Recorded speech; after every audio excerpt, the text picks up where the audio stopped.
পাঙ্কাশ মাছ ভেজে পেঁয়াজ দিয়ে একটা বাগুন দিয়ে ভুনা করব।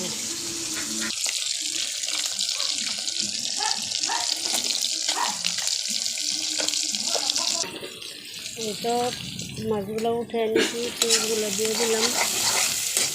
পেঁয়াজগুলো লাল করে ভেজে নিব। ঘরের ভিতরে একটা বেগুন ছিল, তাই কষানোর ভিতরে পেঁয়াজগুলোর সাথে বেগুনটা দিয়ে দিলাম।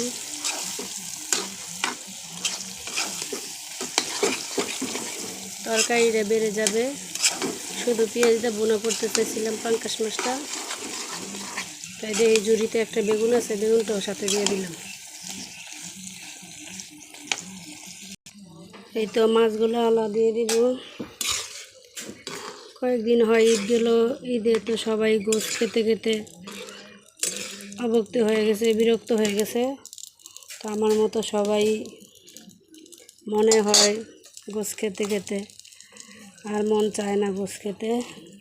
তার কারণে এই তরকারিটা রান্না করলাম একটা বেগুন দিয়ে।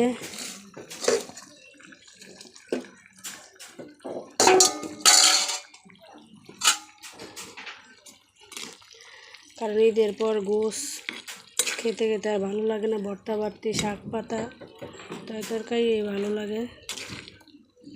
তা আমার বেগুন তরকারিটা পেঁয়াজ দিয়ে কেমন হলো, পাঙ্কাশ মাছ দিয়ে রান্না করলাম, কমেন্টে জানাবেন। আর যারা এখনও আমার পেজটা ফলো দেন নাই, অবশ্যই ফলো দিবেন, লাইক কমেন্ট শেয়ার করবেন, বেশি বেশি করে সাপোর্ট করবেন। ইনশাআল্লাহ আমি আপনাদের সাপোর্ট করে আসবো। ভালো থাকবেন।